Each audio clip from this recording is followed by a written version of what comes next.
I actually came to a game 18 months ago. You know, as I said earlier, we've been on plenty of vacations over these to visit my son, and we got acquaintances, myself and Zoran, who knew each other, and I got invited to the game against Red Bull and really enjoyed the game. Charlotte were winners on the day 2-0, and it was a great atmosphere. You know, you could tell it was a community-driven club, you know, with the supporters, and I think that warmth and that feel never left me. So to answer your question, when the role came up, I was approached to see if I would be interested in the role, and I then done my due diligence and just spoke to my family, as I always do, and we felt that this could be a really good opportunity.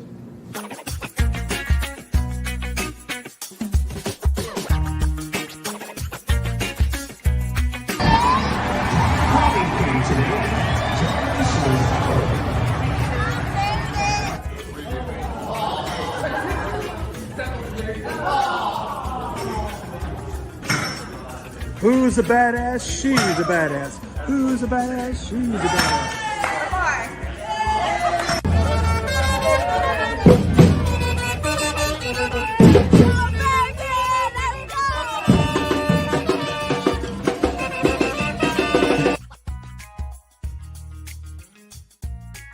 Hey Dino, what's up, man? Welcome to Charlotte, dude. Man, we love you. Can't wait to see what you do on the pitch.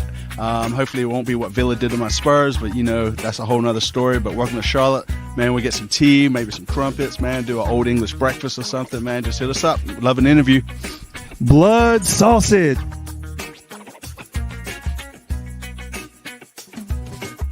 Charlotte FC 3, Toronto FC 2. For the fans, by the fans, damn it! Vamos! Everything's okay with that. Everything's gonna be so great. So, Charlotte FC, let's go. 3 points. Philadelphia, we're coming to you. Big Apple was a golden delicious, baby. Let's go!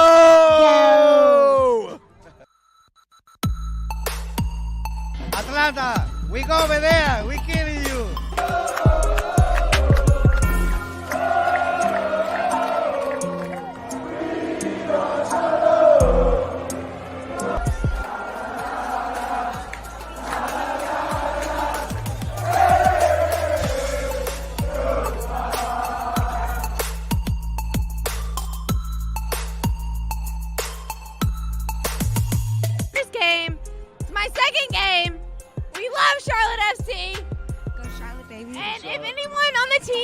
Wants to marry me, you can.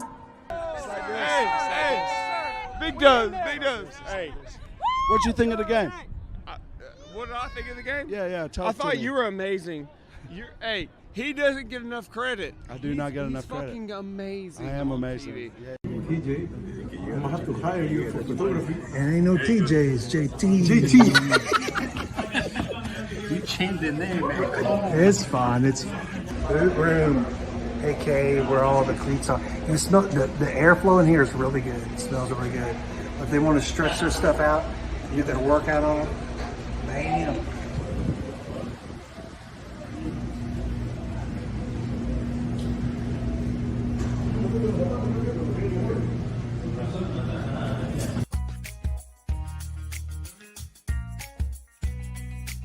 We love Christian, Selena. I don't know. What can March do better? Selena is absolutely top notch. We're Top so notch. proud of him. We love him in Charlotte. Yeah, he did a great job. Like when you go on Kalina's website, you give them like a 5-star Yelp review. Absolutely, 100% every time. Damn, I ain't got no interview or nothing. Anyway, over here at Queen City.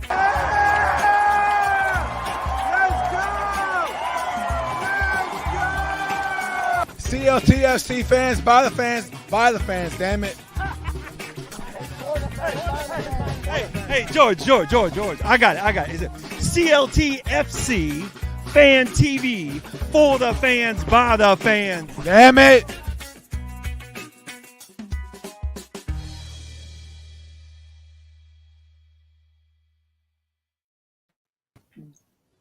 Damn it. Thank you, everybody, for joining us tonight. Instead of watching a vice presidential debate that no one even gives a shit, it's not going to move any numbers anyway. This is CLTFC Fan TV for the fans, by the fans, damn it. I'm JT, hoping we can clinch something soon. That's my partner, Lee. And so happy to have friend of the show. We called him a kid, and now he's a man. We've been on the air for 4 years now, and Caleb was one of the best shows we ever had, breaking down MLS 101, the TAM, the GAM.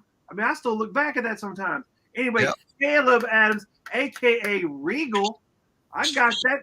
Thanks for coming on, Caleb. Look how relaxed he looks, What's man. going on? Appreciate it. It's been a long time. Thank you. Time, man. It's good to be back on here, man. It's good to be back in here with the fans. This is where it all started, right? It started with us. Yeah. Just messing about, wanting to be involved, passionate about the team, and it's kind of just come full circle here. It has, man. I think you were on that first live show, man. We were talking about PSLs and everything, right? Yeah, I think we were, yeah. I was saying PSLs. That was good. What was that, 4 years now? Man, it's been a minute. It's been a minute, that's for sure. Well, I'm glad you're able. I got a wife. I got a house. A whole different person. I know. He grew up on us, JT. Yeah. I don't know what I just said. We call him the kid, and now he's the man. He is the man. Yup. Well, Caleb, man, appreciate you joining us, man. It's been a long time coming. I'm glad to have you back. I'm excited to have you back. It's good to be able to talk to you as a fan now, right, on that level and that sort of thing. So, hopefully we'll see you out at the games in the supporter section now, man. Bring your missus, I'll be out there. Trust me. You already know it. I'll be out there. That's right. So, I mean, let's just jump into it, man. We played Miami this weekend, and we were supposed to get spanked. However, Privet started, and we actually looked pretty good, like we always do when he plays back there. Kalina does Kalina stuff, and it's funny, man. I'm not glad this season's almost over. I'm just glad that I know once the season is over for us, we'll have a new intro. And so all my bad takes on Kalina, hopefully we'll get out. Just throwing it out. Just throwing it out there. So didn't something happen with Kalina today too? Wasn't there some sort of he got his contract extended, man. Extended for 2 years or whatever? It's not like that. 2026. That's a question, Caleb. How long is a normal contract? It seems like all these contracts coming out, they're only for 2 or 3 years. And I know it's with some of the older guys, but someone like Kalina, is that usually like the term for a normal contract, 2 to 3 years? Yeah, generally when it comes to MLS, I mean, if you look back at the players we signed on our inaugural season, most of them were signed through 3 years. All these contracts are kind of coming up, right? That's generally standard, particularly if you're an expansion side. Honestly, to be frank, signing a 3-year contract with a team that doesn't exist yet or is just starting, you have to look at it from the player perspective. That could be a risk, right? I mean, it's actually, in my opinion, quite impressive that players were willing to sign for that long with the options after that. So, I mean, that's pretty great. It also allows us, to keep our core players, but we've seen a lot of coaching changes. So, I mean, at the end of the day, it wasn't really all that relevant, but here we are. At least I think a lot of the right guys are getting rewarded. Privet got an extension. Kalina got an extension. Byrne got an extension. These are all guys who are pivotal to our success now into the future, right? So these are a lot of our core guys, and it's pretty sweet to be able to lock them down. I'm sure Kalina after this season has had, some eyes maybe back in Europe, probably has an opportunity to go back to Croatia if he wanted to. But it's pretty sweet to see guys like Ashley Westwood, these guys sticking around, because not only is it cool that we're managing to do that as a team, but that they're willing to stay. That's pretty telling, right? Yeah. They're willing to stay here for more time, for more years. So, something's going on, right? Something's going on in the locker room that feels good, that makes these guys want to stay. Is it that Dean Smith sort of aura that's across the club? Because I feel like once he came in, at least the way I felt, and obviously people have their own feelings, but I just feel like the team felt lighter. They seemed more like together. Like last year, I felt like, the team they just came in, did the job, and that was it. But you kind of I get the feeling that they just seem to be more cohesive. I guess is that the word, cohesive? Yeah, I mean, well, hey, go ahead. I'm just gonna jump in. Can you also speak to the cohesiveness, but at the same time, was that also because they had their facilities? They knew where their home was, and everyone, and Dean was also saying, it's down to the people who are cleaning the floors, to the cooks, to everything. That goes. I mean, the team was there. I think that was a big point as well. I mean, yeah, don't get me wrong. Part of the reason that guys stay as well is, I mean, this is not being biased as a Charlotte fan, someone who's worked with the club, someone who's worked within the facility itself. I've seen every corner of that facility, worked in it. It's not biased. Charlotte FC genuinely have a state-of-the-art facility that competes against any team in the world, like straight up. In the world. In the world. I mean, talking to different people, particularly people within the Serie A space, the Italian Soccer League, I mean, it rivals that of pretty much every club in Italy, maybe minus 3 teams. I mean, you got to think about it. These teams in Europe are around for over 100 years, over 150 years, right? I mean, they're not new. Everything in the U.S. is new because it's such a new country relative to everyone else. And so they see that, and Zoran said on the interview that he posted on MLS Soccer, even Modric was like, "Dang." Ancelotti were like, dang, this is really nice. This is really impressive. And that's across the league. That's not just MLS. That's not just Charlotte FC. Across the league, we're seeing a ton of investment in infrastructure. Yeah, but to that point, though, the one sort of black eye that we get, if you will, is that we play on turf, right? I'm not so much against that we share a stadium with the Panthers, but the fact that we have the turf, that's sort of we got all the state training grounds, facilities, whatever, right? But then when it comes to the actual sort of the church of the team, right? It's that's totally fair. And I would kind of point back to Tim Ream's comment that he talked about the turf was like, holy crap. I've actually played on the turf. Fun fact, we played some pickup games in the stadium. One of the perks of being with the team. Yeah. But someone who's actually played on it. I played on bad turf my whole life, being in the U.S. But it does play really nicely. Point is, will that deter the types of players that they want to sign? I don't think so. Right. I don't think it's as big as a factor as some people might think. I also believe that people don't really understand that even European leagues have turf. Brazilian Serie A has turf fields. Palmeiras, the championship winning side in Brazil, who won several different titles in Brazil, have won the Continental Trophy down there, play on turf. This is a team in the middle of Rio. Yeah, it's a lot down there, right? It doesn't really rain. So I mean, I think at the end of the day, that's something that has not any sort of signings or people that are scoping around Charlotte and stuff. Is it ideal? I don't think it's ideal. Like ideally, I think you're playing on grass, right? But I don't think it deters the players that want to come to Charlotte because there's something much more enticing about the project that it goes beyond that. Yeah, I mean, the project, I'm excited for the project. I mean, I know we've been screaming for a 10 for a minute, and Pep seems to be filling that role pretty well, even though recently he hasn't really lined up in that 10 position, right? The last 2 or 3 games. But yeah, I mean, it definitely feels like the team's starting to gel again. I was a little concerned after the League's Cup that, we weren't going to, we came in, we looked rusty, and it's like, shit, are we really going to miss out on the playoffs and like maybe barely sneak in on the play-ins and have that one game away? But, the last, 2 games, I guess, once we put Ream out on the left, and Dean sort of made that tactical change that was needed, right? And it seems to be working. No, yeah. I think that I think that's the thing about this league, right? We lose one game, and all of a sudden we're thinking about, oh my gosh, are we going to get top 7? Yeah. We win the next one, and now we're like, hey, wait a second, we can get top 4, right? That's the sort of league. That's the sort of league we live in. That's what makes it is even though, yeah, that's reality, right? Yeah, that's the league we live in, right? And so, like, which this format that MLS has, playoff stuff like that. Of course, it has its flaws. Some people prefer promotion relegation. However, a format like this does allow a team that is hanging around 8th, 9th, 7th place to always be in it for something. That games still matter. New England Revolution was sitting 13th against us. No, they were dead last. Excuse me, dead last against us. They're 5 points out from playoff spot. Even New England Revolution, who had nothing to quote unquote nothing to play for, still that was still a must-win game for them. And go ahead.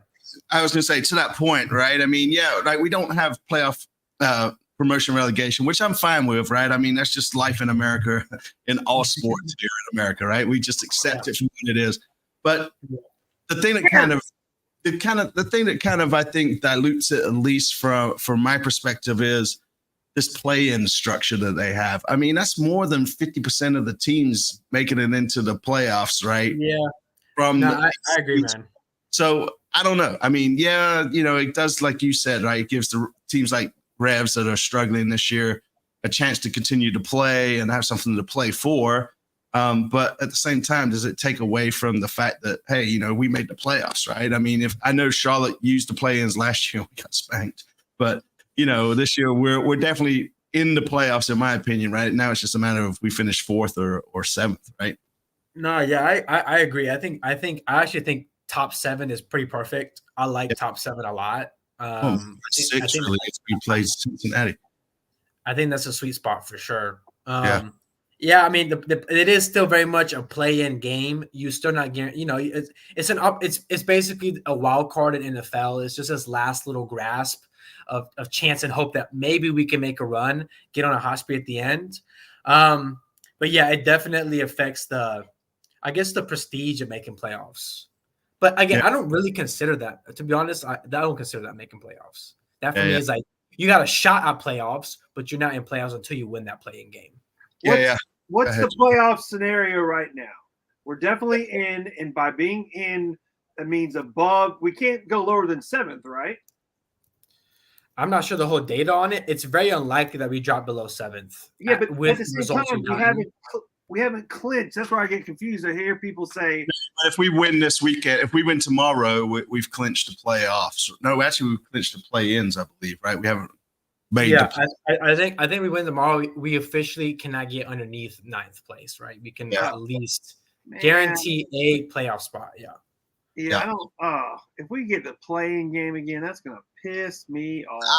I really think we'd be. Again, my goal the whole season has been a hosted playoff match. A real playoff. Say what? A real playoff, not a play-in. Yeah. This playing bullshit.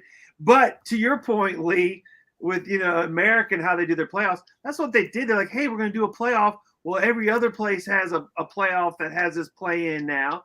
It's like the trendy shit besides for the NFL. So, and going back to the turf point, the Panthers played there on Sunday, and one of their linebackers tore his Achilles and is out for the season. And there was a ton of talk about turf. And the point was made, well, people tear their Achilles, without turf. So, I don't know. Yeah, I mean, like looking at this, though, it's like the top 9 out of 15 get in. I mean, that's more than 50% of the teams qualify. And I think that's just, in my opinion, kind of takes away from the sort of what is the word I'm looking for? It just takes off it doesn't mean as much, right? If you're getting the provenance. I don't know what the word I'm looking for. Shine. It takes some of the shine off. Yeah, I was thinking the shine. I was trying to think of the actual the correct terminology. Don't think too hard, Lee. This is not that show. It is that show, though. Sometimes to actually feel smart about myself, Yeah, you're pretty smart. Hey, pick a number, smarty pants, until Caleb comes back. Takes the luster. Luster word, Alan. Luster. Damn it. That's the perfect word. Damn it. We should have wrote luster down. Man, I had my damn lexicon going, and now luster, I don't even have it. Yeah. Just so you know, Caleb had to run off for 5 minutes. He had to take care of something and be right back. But because he has a wife and kid now. He doesn't have a kid. Oh, I thought he had a kid. No, not yet. What? I thought he just said on the show earlier. No. I'm married. I have a kid. A house. Oh, well, yeah. House. It doesn't even sound the same. Anyways, you said pick a number. What's what between 1 and what? 20. All right. So since we're sitting 7th, I'm going to go with 7. Do you think Chicago? Hey, do you think Chicago is a trap game since they're now bottom of the table? We're feeling better about ourselves. We need to know, but do you think there's any chance they come in and take some points away from us, or No. hold us to draw? You think we're just going to blast them? Yeah, I wouldn't say blast them, but it'd definitely be something like 2-0 or something. Because I think Dino's going to get these guys pumped. He's figured out his tactics right now. I feel like talking with some of the players when we did the meet and greet, the sign-in stuff, right? The autograph thing they did last week. They were ready. I just feel like the mentality's back, and I feel like we'll definitely get at least 5 points or more out of the last 3 games, which will keep us at least in 7th. So if we get 5 points, if we just don't lose anymore, right? I mean, I think we get at least 5, maybe 7. and we have who do we have on Saturday? Montreal Saturday, and then DC. So yeah, DC again. What are we doing, MLS? 2 weeks later. Yeah, well, that's the international break, right? That's the international. I know. And that I was trying to explain international breaks to my wife and how crazy it is, because I guess everyone has to comply across the world, but it's like these breaks that just pop up. Yeah. So, Caleb, we're just talking about, do you think Chicago is a trap game for us? I think every game in MLS is a trap game. Yeah, that's fair too. I think it's very easy to fall into a lull, get caught off guard with the team sitting at the bottom. We saw it against Montreal. Montreal with 13th when we played them. Yeah. Guess what? They came to play that day. You never know when it's a team's day. Even a team like Chicago. A good example is actually Atlanta. Atlanta actually they drew Miami. Yeah. They drew Miami, which was like crazy. About 2, 3, 4 weeks or whatever it was. But that game, if I remember correctly. Say it again. I said they almost won that game, if I remember correctly. Yeah, they did. Yeah. So you cannot get complacent in this league. Like, it will kill you. It will absolutely kill you. But my point was, I think that talking with the fellas at the autograph signing thing where we meet and greet the players the other week, and then just with the new sort of tactics or formation or tactics/formations that Dino's putting out, and the mentality, it seems like the boys are really eager, feeling pretty sharp. They seem to have a pep in their step. Yeah, 100%. Yeah. Yeah, man, 100%. They look up to it, man. They look up to it against Miami. That's the toughest place to play in MLS right now. And I have no doubt they're gonna come out swinging tomorrow. Particularly, these are the last 2 home games of the season. Like, yeah. That's it. So talking about the Miami game, man, what stood out to you for the Miami game? What's the I felt, again, Kalina, the back line is solid. I don't know. The boys just seem to be I feel if we play like we did against Miami, I don't care who we play in the playoffs, those guys are not going to look forward to playing us. I got to say, I was really happy, particularly. I know offensively, we just cannot, once again, finish in the final third. Yeah. Usual stuff. But, man, we were really getting into some good spots, like all game long. I particularly like the spell from the 15th minute to the 45th minute. I thought that was some of the best, particularly on offense, that we've played all season long. We looked really dangerous. We could have easily scored 2 or 3 goals there. And I will say I liked the effort and the hustle and the intensity, but still defensively, I thought we were a little too open. And in my opinion, we were a little too reliant on Malanda, Privet, and Ream making plays for us. Yeah, I mean, was it the fact that, some would say they have the GOAT on their team? Me personally, I don't think it's the GOAT. But, it's just like, that's always going to be subconsciously in the back of your mind, like, shit, where's Messi at? Where's Messi at, right? Yeah, I definitely think we got a little fortunate with how Messi and Suarez played. I think Messi could have had 3 goals. That guy is, man. I can't say, like, all that diving, give that man a yellow card. Like, it was what, 3 or 4? Yeah, 100%. No, I agree. I agree. I can't stand that guy, man. I hate him. Hey, number All right. 11 on my list. Yeah. Who does like the blonde biting baby Suarez?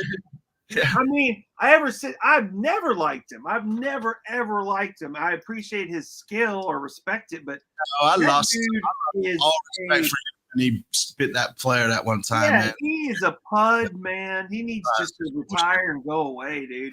Yeah. I can't stand that guy. Yeah. So, do we think we play the same squad this week, or do we start? That's a good question. I something I'm really curious about. I think we're the same players, man. I think our core players will start, but I think we will see some rotation and maybe the striker position. I think we might. I think we might see a Pat start and a Sodesky start in the next 2 games, one of each. Yeah. I think we potentially maybe see a Vargas start in one of these games as well. I could see him getting one of these starts Wednesday and Saturday. Mm-hmm. I think backline will stay the same. You don't think you're wrong to come back in and Privet gets put back on the bench for the time being? That's a good shout. The only change I can see is Uronen coming in. I don't think Dean will break up Reem, Privet, and Malanda, particularly because they've all been good together. I mean, you can't drop Burton either. I think he's under. No, you can't drop Burton either. So Uronen is definitely an option. I think midfield will definitely see some changes. I think Gianni will get 1 start. Yeah. And then we'll see if Urso start. Ashley will play both games. That man's never getting sat. It's like captain. And he shouldn't. And we might even see a Barnacle rotation there or here or there. I could definitely see that too. I think we will see some rotation. I just don't think it'll be like 4 or 5 at one time. So you don't think he'll just keep the same lineup he's had that's been working for him over the last 2 games until we're like guaranteed in that 7th spot? That's definitely viable. I could definitely see him doing that. I don't think he will. I think we can ask him what he's thinking. Say it again. Oh, Dino, real quick, and see what he's thinking. Yeah, hold on. I got his number. I got his number here somewhere. Yeah, just go ahead. It's in your phone. Look in your phone. When they ask me who is the most famous person you have in your cell phone, I say Brant Bronico. Oh, I say Top Gun 90. That's a good shot too. Yeah. No, but yeah, I mean, I don't know. I think I wouldn't be surprised if the same 11 doesn't come out against Chicago just to get that 3 points and get us closer to that playoffs. I think that has been the ultimate goal, right? Is to make the playoffs like straight into the playoffs and host a game. So yeah, I could totally see that too. I mean, for sure. That's definitely viable. I mean, that's definitely reasonable. That makes sense. Yeah, the only thing that really concerns me is just like where the goal is going to come from, right? I mean, I know you mentioned like maybe Pat's going to start, but when he has started, I mean, I wouldn't say. I hate the terminology or the tag a player gets of the super sub, but it seems to be working for him. And I mean, he was a baller last week when he came on. Well, he's been a baller the last couple of weeks he came on. Yeah. I mean, I was talking to Brian Marr, who's the biggest Ajimang super fan in the Charlotte area. Yeah, shout out to Brian. Shout out to Bam. Bam.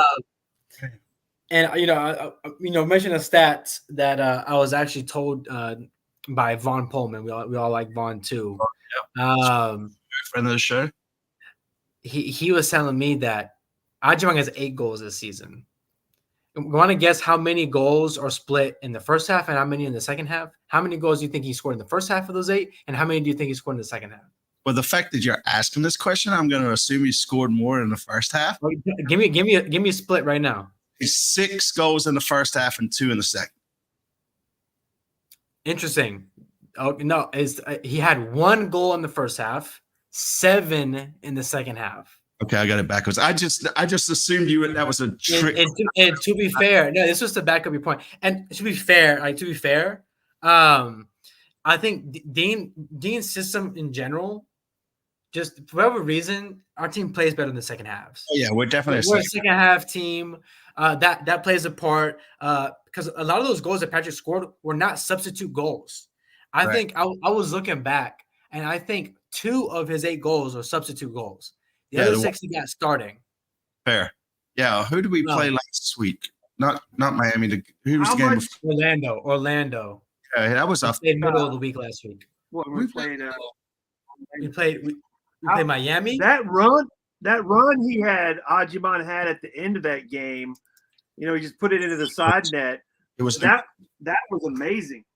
I mean, he started way out, and we, with his big legs and his burst of speed, got through the two defenders all by himself. Dude, when it falls over though, man, it looks like a big oak tree coming down. Right? It's just like. But my point is, once he gets the ball and is moving towards the goal, he is very dangerous. Now that we always talk about his first step, not the best, whatever, but he's getting better with that turn. And he was, I mean, whatever, he didn't score obviously, but he was just totally running. As we said before, as a sub two, those defenders don't want to see him with fresh legs in the second half. He's just so dangerous with that athleticism. You know, but let me ask you, I mean, I think the interesting conversation around Ajibang is, and I think this is what a lot of fans are debating, is Ajibang, like, is Swiderski gonna stay? No, I think he's gone at the end of the season. You think, if that's the case, if Swiderski does leave, are you better off playing Patrick as much as you can before the season ends and really running with him to the end of the season and putting that belief in him? Or are you have Swiderski, you might as well use him, check him in there. I don't think that's the approach is going to be. The approach is going to be this from Dean. Who gives me the best shot at winning? Yeah, 100%. And I think that he believes the best shot he feels at winning is a tag team of Swiderski and Patrick. Yeah. Not only Swiderski, not only Pat, and just how to utilize. I think that's the way Dean sees it. Is like a lot of us fans were like, "Nah, he's a striker. Nah, he's the striker."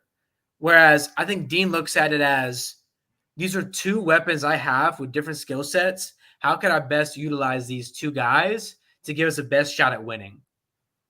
Yeah, I agree, right? I just think while we have Swiderski, we might as well use him. I just think I think there's still some sort of undercurrent sort of thing going on with maybe him and Zoran probably don't see eye to eye. And, Zoran's probably wanting him out because of the shit that went down with the deal. I don't know. Plus, they need to score more. I feel like sentiment around that, just from Swiderski, just from the pressures and stuff.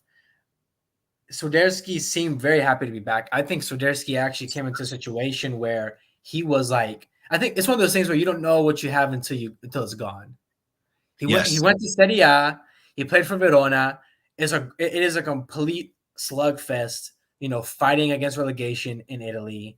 It is a battle every single game. He was barely touching the ball. He was running on defense every single. I watched Serie A outside of MLS. That's the league I watched the most, and he was just running every game. It's brutal. It was brutal. And guess what? Those facilities, Verona does not have the facilities that Charlotte FC has. No. Not even close, right? And I think that, and even then, I think another misconception about European soccer is every single game in every country is filled out max to the max. I think people will be surprised at how many emptier sort of stadiums European teams play with. I don't think people really realize, like, depending where you're at. Point is, Swiderski was just another person in Serie A duking it out not to get relegated. And Charlotte, he's the guy. He's King Carroll. He's not King Carroll in Verona.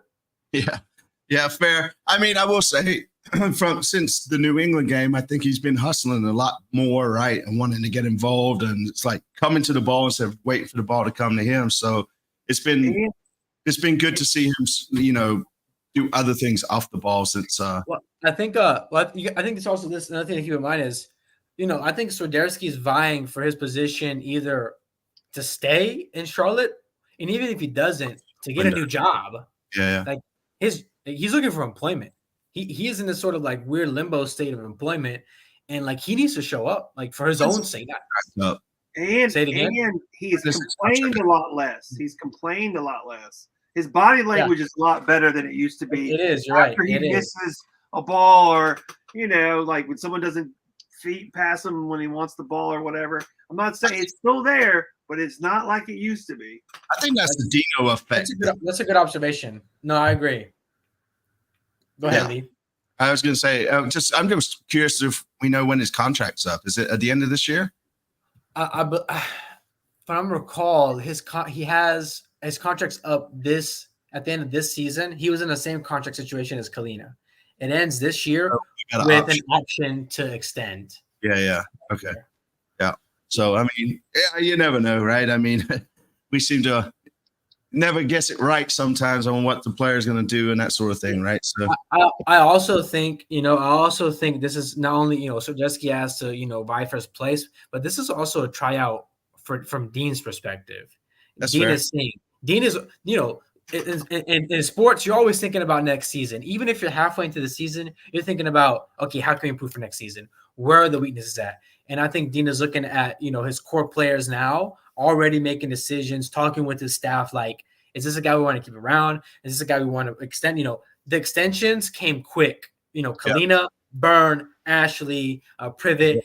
I think these are guys. Dean was like, hey, we need to lock these guys. Zeke, we need to lock them down now. Like, these guys are very much a part of my plan. Yeah. The spine of the team, right? Yeah, exactly. All right. So let me throw a theoretical question out there. And JT, you can chime in, buddy. If Carroll leaves, that opens up a DP spot for us, right? Yeah. Where do you use that DP spot? Do you put it on the wing? Do we need a DP winger? I mean, technically we got a Botter out there, right? On the right, left. So trying to picture what was where. Anyways, we have a DP wing already. Do we go for another DP winger, or do we try to get a striker? I mean, I guess there's there's so many thoughts running through my head, right? I mean, we got Pep that's on the phone, right? We got to tie him down if we want to keep him as a 10. Yeah. And I mean, he's doing okay. A name that's not been mentioned much yet is Patterson, right? I mean, he could play striker too, right? And when I was at the fans meet and greet, I talked to him and he was like, yeah, I just need to get match fit, right? I need to get some minutes under me. So that's when he dropped down to Legacy and was playing for the Legacy. Yeah. So, that also gives competition for that striker spot with Pat, and obviously he's already a Dino man, right? It's just, there's so many moving parts. It's like, where do you use that DP that's going to really benefit the team? Yeah, I think like the first thing that's sort of important to note is the timing of these contracts ending and stuff is actually aligned really perfectly with Dean. You know, third time was a charm for Charlotte. A lot of these contracts running out. So Dean is in a really unique position because Dean can basically build this team for himself, right? Yeah. Like this allows the ability for Dean to really shape this team and shape the future of this club. I mean, he has a real possibility here. So back to your main question of the options, that is a big thing. We have a lot of options this offseason. And I'll talk me personally, I would love for us to get and establish DP winger to go along with Abada. Right. I think someone like you have Buanga at LAFC. You have Espinoza at San Jose Earthquakes. They struggle, but he's a baller out on the wing, a real creator. This league is, I think in my opinion, is sort of shifting more into winger dominant. Like the best teams have some really top wingers. Or guys are these weird striker winger positions. Yeah. We also have to talk about Toklomati. Toklomati is also a player that's on the Charlotte FC roster. He had his own little tryout. He said, hey, he's even come over to the first team and play. Yeah, exactly. Yeah, it was first hey, you're gonna throw you at Legacy, do your thing. If we think you have the means, the ability to come and play for the first team, we'll make it happen. It happened really quickly. Toklomati, I think, really quickly showed that he was beyond that environment. Yeah. So me personally, Toklomati, I think, is seen primarily more as a striker, more so than a winger. But me personally, I would love to see us go all out for a DP winger. Ideally, I would love to do a trade within the league. Fair. I mean, I would personally love to go out like Espinoza at San Jose Earthquakes. They are down bad. That is a depressing situation to be in. He's a guy who's proven to be a double-digit goal scorer and assister in this league. Maybe he's looking for some greener pastures in a place like Charlotte, right? And that's one thing with that turf; it's always green.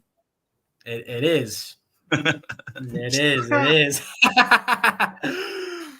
But to Edward's point, yes, he's on I believe like a 3 or 4 months contract with Charlotte, right? But then to what Caleb was saying, though, right? All these contracts are sort of coming down to the end of the season where these are players that need to kind of prove themselves to Dean that they're worth signing for another 2 or 3 years, right? And like you said, the core players, Westwood, Brunico, right? Byrne, Privet, Melanda, all those players, Kalina, they've all signed those contracts, right? So who do we want to sign? You know, I know so many people with Swiderski are like, but like Caleb, and again, Caleb, thank you for all your info. You know so much. I love it.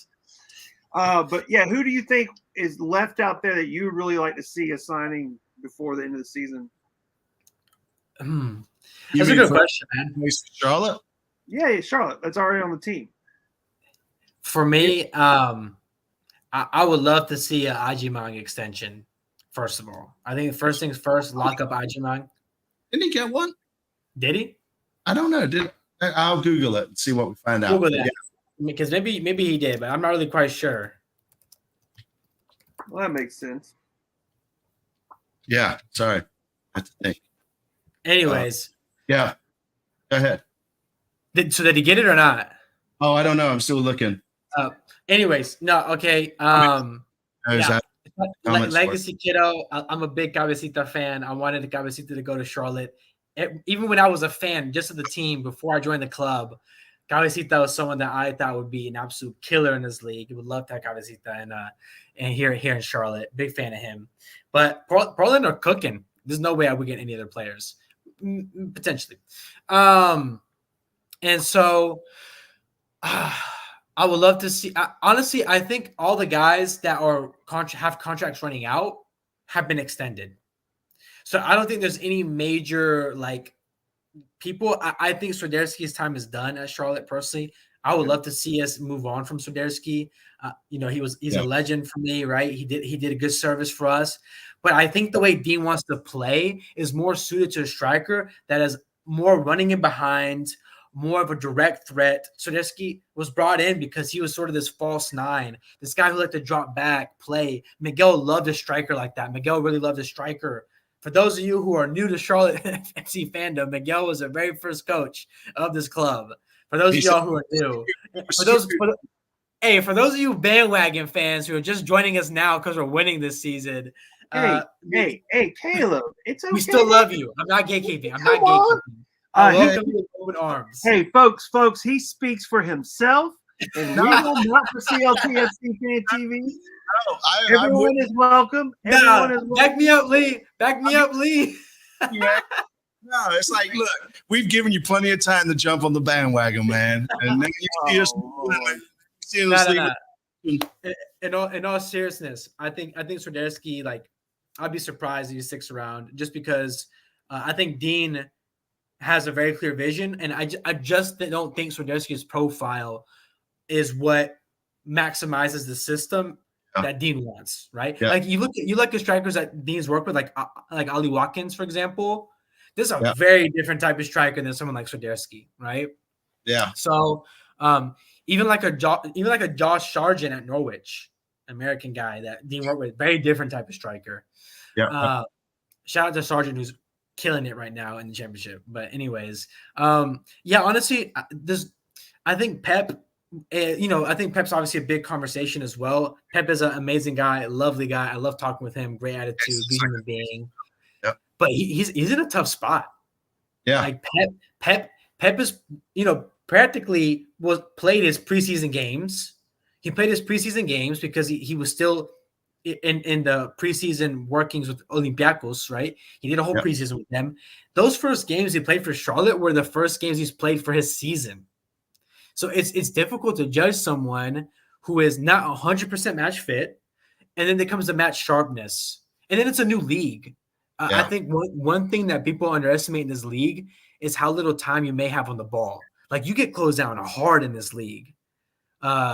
You do. Yeah. And Pep, comes from Spain. Spain, I think the average time on the ball in Spain is 8 seconds. 8 seconds. Yes, man. That's an eternity in soccer. But for real. And back to the Patrick thing real quick. I couldn't find anything other than that. Yeah, Dino's mentioned getting him a new contract. But you're right. Right. So, I mean, I don't know. I don't know. I'm just glad we got Dino, man. If there's one contract that I want to see extended, is that man's. Because I think that's a cool thing too. Like real quick is, Dean Smith brings a pedigree and a provenness that neither Miguel or Christian brought. Frankly, Christian to a degree had it because of his assistant coach experience on these top teams with coaches. It's very different ball game in the head coaching space.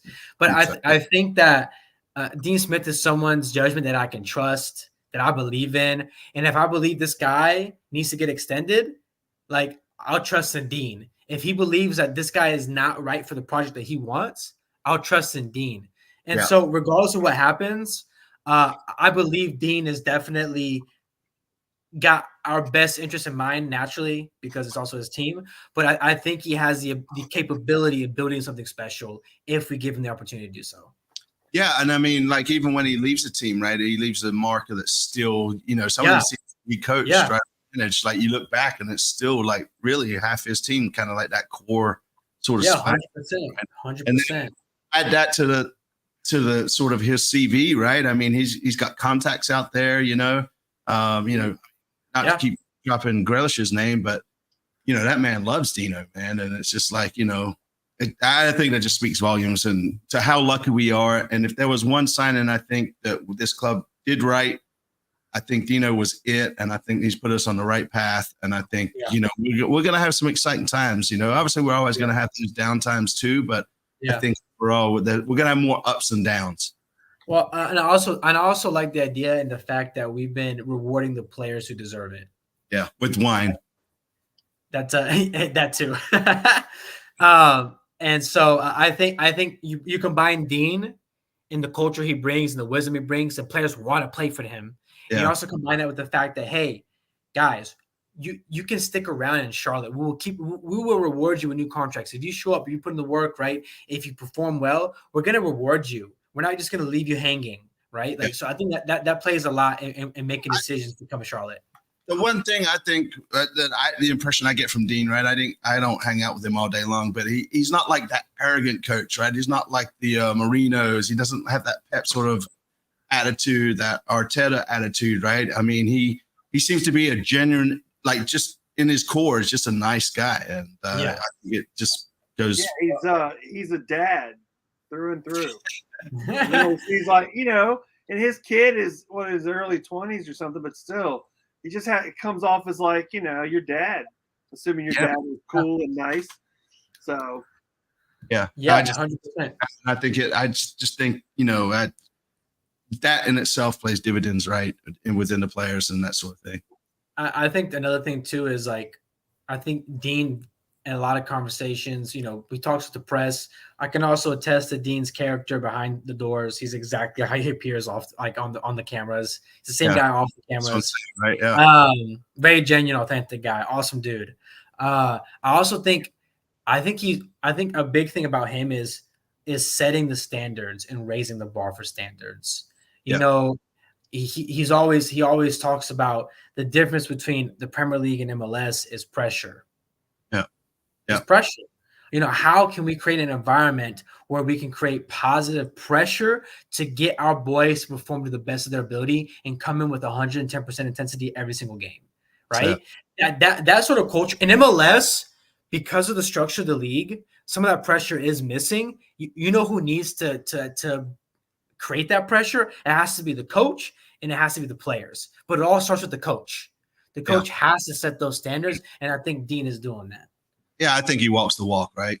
Yeah, so, right. And it's kind of interesting. You mentioned, the MLS, right? I mean, Kyle asked earlier, at what point does MLS expansion reach a point where it's too much expansion, right? Is there a point where you have too big of a league? So, yeah, I mean, I think so. I mean, I think they're stopping after San Diego this year, right? They said 30 was the number that they were shooting. Me personally, like if it's up to me, my dream, I don't know if this is ever going to happen, but I would love to have a semi-open system, which is basically have an MLS 1, an MLS 2, and then MLS Next Pro. And within that system, you basically have 20 teams. You split, MLS gets 40 expansion teams, and you split them 20-20. It never happened, right? I mean, because the people that are already bought in on this 30, maybe if you did 30-30, I guess. No. But listen. A way you can get around that is you can have these sort of individual championships, right? But I think you can get away around that is you can also have a massive tournament like MLS now between the two leagues. So the best teams at the top. There are different ways to go about it. Me personally, I would love to see that. Another way. Thing though in those two leagues or no? Say it again. Are you talking about like a promotion and relegation thing in between those two leagues or no? Yes. However, okay, that's my dream. Now this is my more realistic option. Okay. I think we should expand to 40 teams. However, instead of having Eastern Conference, Western Conference, we go divisions, 4 divisions, 10 teams per division. And we set up how the USL Championship is now. Because you don't have to travel that much. So the quality of games, I think, also increases. Each game means a lot more because it's a smaller amount of teams. And then you can get some really exciting matchups going into it. So would they reach across though, and would now East goes play a couple of games in the West and vice versa? They would have some intra-divisional games. I'm not going to go into heavy detail because I like playing all this out, but I'm not going to go into heavy detail into if I was commissioner of MLS. However, I just think if I think it's inevitable that we expand more teams. Like I just don't see MLS being how World Cup's here. More soccer fans than ever. The game is growing rapidly. Why will MLS not cash in on that? I just don't see them stopping at 30, to be honest and frank. Before they do all that, though, do they need to raise the salary cap or do away with the salary cap? I think every year we see the salary cap increasing. That's part of the CBA. Is it increasing fast enough? In my opinion, no. But I think that having a divisional system creates a little more intimate because right now I think MLS, an issue with MLS is it's not as physically close as England. Dean Smith talks about derbies. Like, how is a derby that's a 4-hour drive away a derby? Yeah. Derby. I think having divisions will make for a little more intimate soccer experience. It'll also make the travel not as crazy. And anyways, I think it'd be super fun. Yeah, I mean, to your point about the derbies and everything, right? I mean, if Raleigh had a team, right, and we had to play against right, exactly. Like Raleigh have a team, Atlanta has a team, South Carolina, Charleston has a team, right? Orlando, Miami, Georgia, Alabama, Kentucky. So just need to bring the USL into MLS and just call it a day. Well, USL needs to stop messing around and just implement promotion relegation. They're in they have a great opportunity to really push MLS hard. They've been talking about promotion relegation. USL Championship just needs to dive all in on that. Yeah, I think that would be great for that league for sure. It would do wonders for that league. Yeah, I agree. So, yeah, wow, we went off on a tangent, didn't we? Yeah, so if you listen. You're going to go off on some tangents and get some deep knowledge when Caleb shows up to your spot. I know that. Hey, trust me, y'all. I am fine and okay with just sitting back and listening. My man is dropping knowledge. When I text Caleb back and forth on occasion, especially when we're playing, right, just bitching about the game or God, you see how this player's doing that player, and you're right. The knowledge that Caleb has upstairs, man, it's not quite as good as mine. I don't think because we butt heads on occasion, but yeah, the man Caleb's. Day one, man. He's been a day one with us, so man, we love you and thanks for hanging out with us again tonight. But yeah, I mean, so we play Chicago this weekend, Caleb. What do you think the score? Weekend. We play Chicago tomorrow. Not this weekend. Yeah. What's the score for tomorrow? I think tomorrow we're gonna get a nice little 2-0 win. I don't know. I'm feeling the 2-0 win. Yeah, I feel like Kalina Sheets do coming up. I think we get a clean sheet. I think the home, even though there might be less people, it's a Wednesday game, sort of rough. Wednesday games can be rough. I like the Wednesday game. But one thing I've noticed about Wednesday games, and I'm sure maybe some of y'all who are in there on those Wednesday games, those games are loud, man. It feels like the Wednesday games draw all the hardcores, 100%. And even though there's a lower number, it's quality over quantity. Yeah, it gets loud in those Wednesdays games. Let me tell you. Yeah. No, I like the Wednesday games, man, and that's a couple of weeks ago, maybe it was last week, right? We were talking about, how it would have been nice to have like the Lee's Cup incorporated on the Wednesday nights and that sort of thing versus like having that sort of month break, right? Yeah. I'm not a big fan of that, but yeah, no, Wednesday night games are great, man. The good thing is, I guess the schools are out Thursday, so parents that wasn't going to go because of kids and everything, at least in Mecklenburg County. School's out Thursday? For what? School's out Thursday. School's out Thursday and Friday. For what? Really? Oh, man. For what? For teaching work days. You believe it either. Man. I guess it is right. If that's nice. True. Yeah. I'd be sick. Hopefully that brings some more people to the game, man. That'd be sick. Yeah, but no, I mean that was where I was going. I didn't believe it either. My daughter comes home from school. She goes, "I went and got a 2-day week this week." I was like, "What the hell you mean?" Because they were out yesterday because of power. Yeah. And then then it's like teacher work days. I was like, "Holy crap, man!" It's like, don't you have a makeup day that you could use this week? For missing Monday. Yeah. Damn it, get out the man, house. These schools too soft on these kids these days. Feel both ways. But talking about power being out, I think, JT, you had something you wanted to shout out tonight too, right? Oh, yeah. Anyone out there listening, I don't know exactly how to do this, but I got my 3 supporters section tickets up for grabs, but I want just to give them to somebody who's coming in from the mountains and all the devastation in Helene, or someone who's really been helping. I don't know. I just want to somehow figure out a way in the next, 20 hours to get my tickets over to someone who's really been needing a break from all this craziness to the west of us, or someone who's really been helping out. So if y'all can help me figure that out, I guess I'll go on the Charlotte FC fan zone as well. But I just wanted to put that out here too, to the live show. We could do an online raffle of sorts, and then whatever the money raised for it, we could just donate to some charity that's helping out over there. Well, that's kind of a lot of work right now. I mean, I don't know. Well, I don't know how long it takes to set up a raffle and everything. I got a busy day tomorrow. I'm just saying, I want to get them to someone who is deserving. So y'all help me figure that out. Yeah. So if anybody is watching or anybody that watches this, yeah, I know a lot of the college kids, have escaped, and other people just need a break, a respite, or whatever. And it's not that far from here that things are really up. Yeah, it is. It's sad to see, man. And our hearts and thoughts go out to everybody in Western Carolina right now. And hopefully everything is good there. But yeah, so there you go. So JT's got some tickets to give away. So Caleb, you said 2-0. Who do you think scores though? I think Ajimang scores. I think Ajimang will score one of them, and I think I think Abada will get himself a nice little streak here going. That's what's up.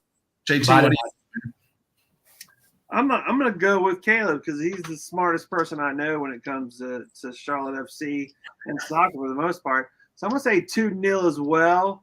The boys in the back get the wine. I just want to say it because his shot's not always the best, but man, he puts out the effort and gets in there. I'm going to give one to Bronico because I'm not 100% sure that if Swiderski didn't deflect that, if that wouldn't have gone in as well. That was a pretty, whatever. I'm saying the mayor gets one, and Vargas gets the other one. Vargas. All right. Yeah, I mean, that boy is actually starting to put him on target, especially when he hits him first time. It's when he thinks about it, shoots it over. Yeah. When he starts doing his dance and everything, that's when we get in trouble. It's going to score his first goal. I know, it's so sad that when he had his goal offside that time, man. Yeah, man, I feel Privet's my favorite player on the team, if you can't already tell. He yeah. loves them. Oh, Privet. Anyways, I think it's going to be 3-0. I think it's going to. Yeah, I think it's going to be Pep, Abada, and I think Carroll will get another one. And they'll keep that Carroll Pat debate going forever. You know, it's never going to die off, man. Yeah, and so Edward thinks Privet's going to get one off a set piece. So we'll see. So, yeah, I guess I'm going to put my money where my mouth is and put a little cheeky bet on that come tomorrow. So, all right. Yeah. I mean, I said 1-1 us against Miami, man, and pulled off. So, but I bet on us to win, actually. I got a little greedy. Should have gone with the odds. But, yeah, man. Caleb, anything you want to talk about, man? Like what your future plans are in the soccer world, man? I know you got the Lazio thing going on, right? I believe you and Sean still do that. Yeah. To the Italian sort of game. You could probably. I'll say, I'm not going crazy. I'm enjoying. I'm taking it all in, being a fan again. I'm enjoying just chatting with the boys again, with my people, the fans. Right. No plans right now to bring back Regal Soccer. There's no plans to do that. However, you should be able to catch me on Top Bin 90's newest podcast episode. I think we're going to record sometime this week, maybe next week. You can catch me on that for some HD footage of this beautiful face. Tune into that. Man, what you talking about? So humble. But yeah, no, you catch me on Twitter for sure. I'm always on Twitter at it's Caleb Adams. I always give my takes, my halftime thoughts, full-time thoughts. So no articles or anything that you're going to do a little solo project on, I don't know how long you're going to be able to stay away from doing that, man. I know. You know me, Lee, you know me. I can't stay away from the game that long. I know, right? We'll see. I'm having some talks with other people. We're in negotiations. It's the early stages. Nothing right now. Fair enough. Man. So Caleb, man, thank you for coming on the show. I know I hit you up earlier today. It's like, yo, man, can you come on the show? And it's like, I'm there. After I just Venmo him $100 to be honest with you. But anyways.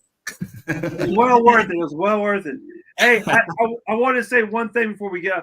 I was watching our game earlier on YouTube, just like the 8-minute version. And our past games had about between 13 to 20,000 views. But of course, because this is Messi, our game on YouTube had 1.4 million. Wow. That's the Messi from between 15 to 20,000 views on almost all our games this season. And then our game with Messi, 1.4 million. Yeah. What's that viewership? What's that viewership count? On YouTube of the short games, the highlight games. The highlights. Wow. Yeah, went from an average of the mid, tens, whatever thousands to 1.4 million. So that is crazy. He definitely has an effect on the game. We hit about 1.4 million at one time, man.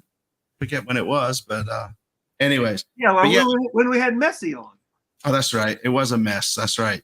Yeah. So that's when we were still learning out what these buttons do. So yeah, I mean, Caleb, aka Act. What's your acts, man? Sorry, next time. What's that? It's Caleb Adams. That's okay. Yeah. It's simple. It's Caleb Adams. See you on the street. Come talk to us, Doc. Man, I always appreciate your comments on our videos we throw up there, man. Really thought out and provocative in some cases. But JT, where can people find us, man? Tomorrow night, outside the East Gate, right after the game, we'll be there with mic in hand. Come visit us. Yes. CLTFC Fan TV for the fans, by the fans. Damn it. Yeah. So last time JT got on me because cutting him off early, so I'm giving him. Yeah, man, that's a dick move, man. Now I just sit here and just let him. Oh man, forget you, man. I'm getting out of here. See y'all later. TFC Fan TV on all the socials, man. We'll catch y'all later. We'll see you tomorrow. Bye.